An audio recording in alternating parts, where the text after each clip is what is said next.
Yes. Hello and welcome everyone. Today we are diving into this amazing world of yoga and meditation and personal transformation. I'm Mansi and I'm excited to be here with two remarkable individuals who have stories and experience that are bound to leave you inspired. We have Jim Moore, an author, a creator, and a living testament to how yoga and meditation can reshape life. And alongside him, we are joined by Mansi Toma. She heads the team at Ek Yogaverse for branding and promotion. She herself is a yoga enthusiast and also a professional dancer. She has been mixing dance with yoga to educate people about wellness in the corporate world. So let's begin this enlightening conversation. Over to you, Mansi. Thank you so much, Mansi, for the introduction. Hey, Jim, how are you? I'm doing well. Glad to be here. Thank you so much. Same here. The feeling is mutual. Cool. So first of all, we are really honored to have you here, Jim, and we are really excited to dive into your journey, your insights, and the wisdom you have gained along the way. So, going direct to the questions, let me just maybe get started. So your journey has been like incredibly inspiring, right? So coming from a yoga background, I personally felt so connected with everything I read about you, right? And from experiencing trauma and extreme stress to finding comfort in yoga and meditation, could you tell us a bit, about your journey from the challenges you faced to becoming a leading voice in trauma through yoga and meditation? So, Yeah, I'm happy to share my story. If it helps anybody else who's gone through some crazy traumas in their life, I'm happy to share it. And I don't know if I'm a leading voice in trauma recovery, but I hope my story helps somebody who's gone through some trauma. yeah, sure. I think I would definitely tell you that I'm not sure about others, but I'm just gonna be I feel that it's gonna be really exciting and inspiring. It's really evident that you have undergone a remarkable transformation in your life, right? So could you take us back to the moment when you first turned to yoga during those tough times, and what exactly made you explore this path of healing? I've been an athlete all my life, and over 50 years old now. And so when my trauma hit me, I was wrecked. I made a mistake in my life that caused all sorts of damage and hurt everybody that I loved. And my wife left me, my family dissolved. I was feeling suicidal and I knew I needed help. I was over the edge now. And so I went to yoga and I felt better afterwards. And so I went to yoga again at noon, and then I went to yoga at 6 p.m. And then the next day I went to yoga at 6 a.m. and I went to yoga at 6 p.m. And I just went to yoga over and over again because it was the only thing that left me feeling like I could breathe again, that I could actually survive. Other than that, I was feeling like opting out of this life. I was done. So yoga really saved me, I have to say. Wow, that's really amazing. Uh, okay, and see, many people, face these challenges, but not everyone finds a way to channel those experiences. Like I personally cannot, channel something. I feel really difficulty in channelizing, right? Whatever, into something positive. So can you share your personal struggles and techniques to overcome these challenges? Like I think everybody will get benefit from this advice for sure. Well, for decades before my trauma, I had been studying personal development, self improvement. I've been really going over the law of attraction, that the things you think about come about. You get what you think about, want it or not. And I was really doing a lot of work on being intentional about what I was thinking.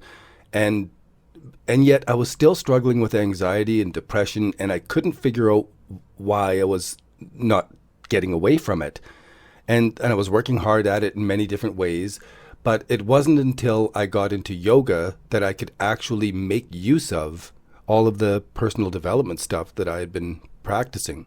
And the most important thing for me was that yoga brought my brain into a calm state where then I could access the happier Got feeling it. emotions. Awesome. And it no matter what you're thinking, for words and what have you, if your brain is in fight or flight reflex, like there's a predator around the corner, all those words don't make any difference to the way you're feeling.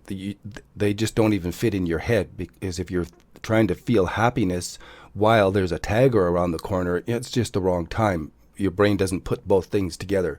So it wasn't until after yoga that I was able to calm my brain down and then start to think of a better way of approaching things.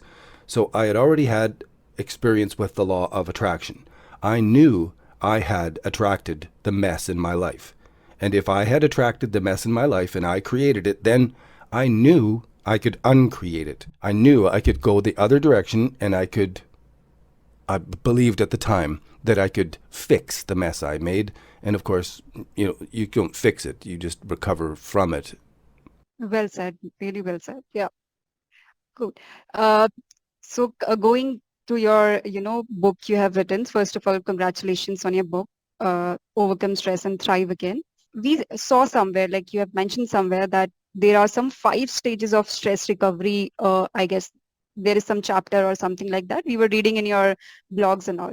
So what exactly these stages? Can you just give us a brief so that, the listeners can also get attracted, and go to read these your book for sure. And how did these stages play a role in your personal life? Yeah, these stages definitely played a role in my personal life, and I only wrote about them after I had gone through them, and that I was reflecting back on how did I get here? What were the steps?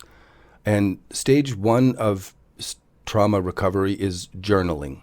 Write everything down, whether it's true or not. So I wrote down all of my anger and frustration, and while a lot of my frustration and my view of the circumstances was distorted and wrong, I wrote it all down so that I could clearly get that cloud of difficulty in front of me so that I could be clear about it. So stage 1 is writing it all down, no matter if it's true or not. If you're thinking it and you're feeling it, write it down. Stage 2 is to go to yoga so that you have a guide to help you go through the stages of releasing all of the trauma from your body. Stage 3 of the recovery is when you are writing down, you're going back over stage 1 and you're rewriting it now. So stage 1, you're writing down what the bad wolf inside you is saying. Then you go to yoga. Stage 3 is you write down the good wolf's view of the bad wolf's commentary. So that in stage 1, you are writing down everything that the bad wolf inside you is saying so that you can expose the bad wolf. Then you go to yoga. Then after that, you reread that stuff and you rewrite it into a better feeling perspective. The good wolf can now get a good grip on the throat of the bad wolf. Now, stage 4 is taking the details you wrote out in stage 3 and making it into a mental movie that you practice and you rehearse at the end of yoga. So you go to yoga class, the first 20 minutes is to clear out the toxins, the next 20 minutes is to still your mind and make it stay still. The final 20 minutes of the yoga class is to imagine the future that you want, because thoughts become things. So you literally, while you're in Shavasana, you are doing an emotional rehearsal, your own emotional meditation of the future that you actually want. And it's imaginary, it's fantasy, but so is all the difficulty generally. So you're just imagining it, you're bringing up these feelings, and you're basking your whole body in this gratitude and excitement. Then stage 5 of recovery is when you are getting out and you're helping other people, and you are taking yourself out of your thoughts. You're not thinking about yourself. You are not part of your commentary inside your own mind anymore. So now you're thinking about other people. How can I serve? How can I do things to help other people, which is the action of compassion. So stage 1 happens a lot. Even now, after I've done some recovery, something will happen. I'll get triggered. Something will make me mad, and I'll go back into stage 1, and I'll have to write it all out and journal. And then I go to yoga, and I come back, and I reflect on it, and I think about it. So that stage, those 5 stages of recovery go on continually. And the most important part is stage 2, where you're doing the yoga class.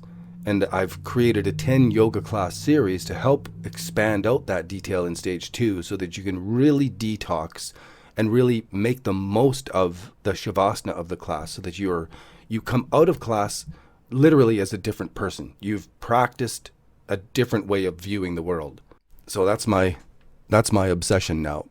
I think you have come to your stage 5 right now and educating people, helping others, to come over their stress, etc. Right? So I think that's how where you are right now. This is the work now. I've healed up enough now. After my trauma, it took me 2 years of yoga where I was doing 40 classes a month for 2 years. Then I went to jail for a year. And while I was in jail, I wrote the books. And after I got out of jail, it took me another 2 years of yoga to recover from that. And now I'm at the place where I'm ready to share my story. I don't cry as I'm telling the story now. It's more, my brain is literally changed. The wiring in your brain changes because of yoga. It's not that you just have different ideas. The mechanism doesn't work the same as it used to. I'm happier without effort at it because I've practiced it so much. It's sort of like practicing the piano. You get skill at it, pretty soon you're talking to somebody and singing while you're playing the piano. It's a skill that takes no conscious effort after a while. Yeah, that's true. That's true. Okay. Going ahead, thank you so much. I think these 5 stages, I think also gonna try, initiating these 5 stages for sure. Uh, I like it. okay. So we read somewhere that you mentioned some Hatha yoga, right? Am I pronouncing it right? It's Hatha yoga or Yeah, we say, I don't know how it's supposed to be pronounced, but I read it as Hatha yoga. Hatha yoga, yes. So we saw that you have mentioned somewhere, like how to practice, how to practice Hatha yoga and like what exactly it is. So we would want you to explain us like what exactly it is and how it has helped you navigate emotions and find sense of balance. Like uh, what exactly it is first of all, and then how it has helped you. The main yoga that I practiced that I found most helpful and that I'm designing into my 10 yoga class series is a basic vinyasa flow in a hot yoga studio. So the studio is heated to, I think it's 35 degrees Celsius. It's like, it's really warm when you walk in the room, and it's humidified as well. So before you really even start moving, you're perspiring, you're starting to sweat. So then the yoga class itself that I like the best is the same sequence every single time.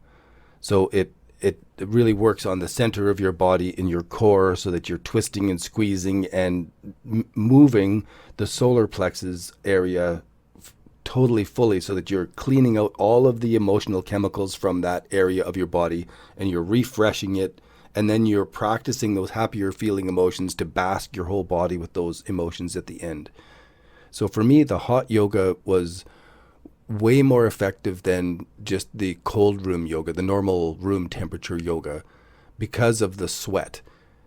And so I really came up with a routine of hydration before the yoga class so that I'm totally fully hydrated. I've urinated until my urine is clear. And then I go to the yoga class and I sweat profusely. So my breath is cleaning out all the toxins. My sweat is cleaning out all the toxins. The movement is cleaning out the toxins. And then the meditation is, rebasking my body with all of those happier feeling chemicals that are proven to be healing to your body. So the Hatha yoga is like a slow, relaxed yoga. And I have trouble with that one myself because I want more effort. I want more sweat. I want to work harder so that I'm more relaxed at the end of the class. So Got it. that was my Got it. approach. Cool. Proceeding ahead. So your book and teaching offers a roadmap for, overcoming stress and anxiety. And as you know, like nowadays, stress and anxiety is something which has become, best friends with everybody. Like there's work pressure, there's work stress, there is lot of different kind of stress and anxiety, and I don't think like anybody in this world who doesn't have stress, right? So it's something which everybody is like fed off. So could you tell us some practical techniques that listeners can start implementing in their lives and which can help them? Yes. This is something I focus on a lot right now, and I really am paying attention to. And it is the awareness, the knowledge that we are not our thoughts. We are the awareness that is watching our thoughts. And so when we're aware that we are the awareness watching our thoughts, then as we are triggered by a stress, we can be aware that we are living in the past. We are not in the present moment. Or we're worried about the future. We're not in the present moment. And so by doing the slow, mindful breathing, I can recognize my brain has gone into high beta brain state as I'm being resentful about something in my past, which is a form, for me, I think that's a form of madness, and it's everywhere, that we are focused on the past making us feel the way we are right now. Because the truth is, thoughts become things. So then I reorient myself and I tell myself the better feeling story of the future that is coming, the help I can give to other people, the things that I'm going to achieve in my day. And then I'm feeling better. And as soon as I'm feeling better, I'm vibrating in a way that's attracting the better things back to me. So for me, it's always an awareness that I was always backwards in my life. I was always backing into my future, looking at my past, and complaining about it as I'm backing into my future. Totally backwards. So then if thoughts become things, I'm going to get more frustration because that's what I'm focused on, is the frustration, the stress, the difficulty. So I have to relax. I have to go to yoga. I have to have a guide help me change my thinking and feeling. Then I'm in the present moment and I realize that the things I'm thinking are going to attract to me. The feeling is going to attract to me. So then I'm more deliberate about what I'm allowing myself to think. I'm saying that I'm not letting that have space in my mind because I know that's what caused all my difficulty in my past. So even if I'm in the moment of stress and everything around me is really wrecked, it's valid, it's true. Everybody's left me, my friends won't talk to me. These are all true things. I can still feel good in that moment if I'm paying attention to the better feeling thoughts of what may come in the future. Knowing that thoughts become things, I have to maintain the good feeling thought even in a difficult circumstance if I'm going to be drawing those next good things to me. So then I realize that I drew all the crap in my life to me. So then I intentionally, purposefully tell myself that better feeling story, even if it isn't true right now. So I hope that helps. Because it catches my attention all the time when I wake up in the morning and I'm feeling resentful about something in the past. Now I'm aware of it. I'm aware that I am not my thoughts. I am the awareness watching my thoughts. And I can redirect my thoughts and off I go and I do better for the day. Yeah, so well said. I guess, yeah, that's that. Like, if I like, think about it, this is so true. Like, when we get up in the morning and we, think about like what happened yesterday, or let's say if we are worried about something which is like bothering us since last few days, it's really difficult to remove that specific thought. But what if we are aware about it? Like we know, like let's say let's make our mind like this. Okay, we know it, and let's just not think about it and rather focus on something like beautiful thing.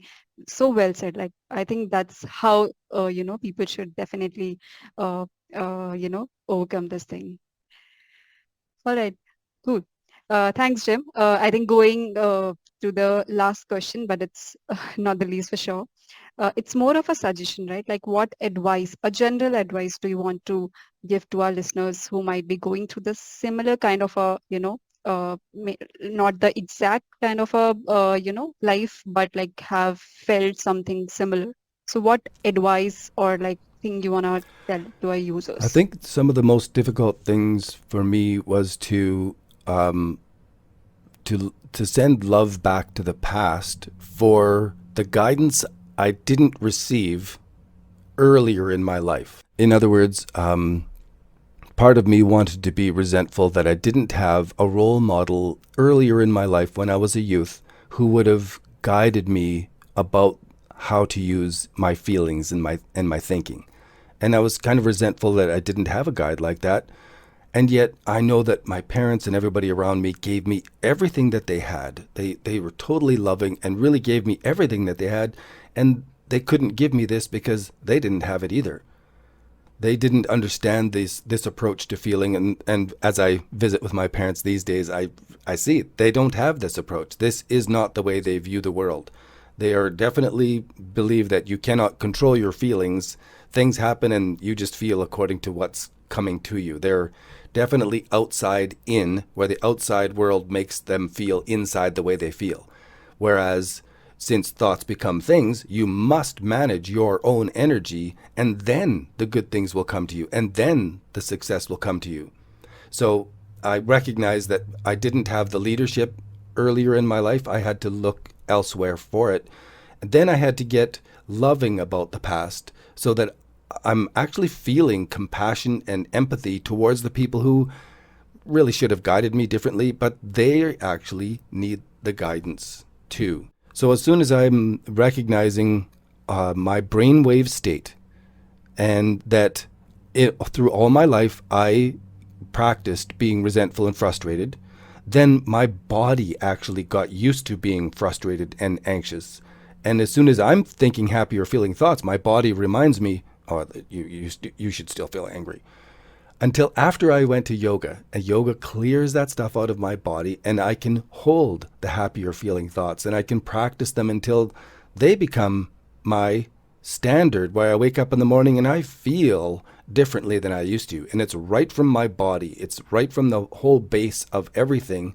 Like I said, the wiring in your brain changes, the vibration in your body changes. And so if you're in a period of difficulty and you're trying to find a path forward, be open to finding a guide who will help you find the better feeling thoughts over and over and over again. Get somebody on your phone who will give you a guided meditation that'll keep reminding you. Because if you've made it as far as I did and you're over 50 years old with that pattern of resentment, it's going to take some practice. And there's nobody in the world, no person in the world who could be a counselor for you, because you're going to need it more often than anybody else can actually give it to you. Right? For myself, I put Dr. Joe Dispenza on my phone, and I listened to him for years. I listened to him so much that I'm sure that if he was a real person and I was asking him to tell me this stuff again, he would have had a temper tantrum because I was needing it so much. I had so many negative thoughts in my mind. I needed that reminder from a different person over and over and over and over and over for years. So don't get rough on yourself if you don't heal immediately. It'll take a while, but it's okay, because every single step of that journey feels like relief. It feels better and better and better and better all the way along. So don't stop on the journey. Find yourself somebody who can guide you. Let them guide you. Let them take you step by step. And then after a while, you will do it naturally. You won't need a guide anymore. Thank you. Thank you so much, Jim. Thank you so much for opening up and sharing your remarkable journey with us today. We are this is the end of the podcast, and I would definitely say that your story truly highlights the transformative power of self-discovery and the practices of yoga and meditation. And we are really, really grateful for your insights and wisdom. And we look forward to seeing the positive impact your work will have on the countless lives people are going to hear it. So thank you so much. Thank you for having me. Thank you very much. Namaste, my friends. Namaste.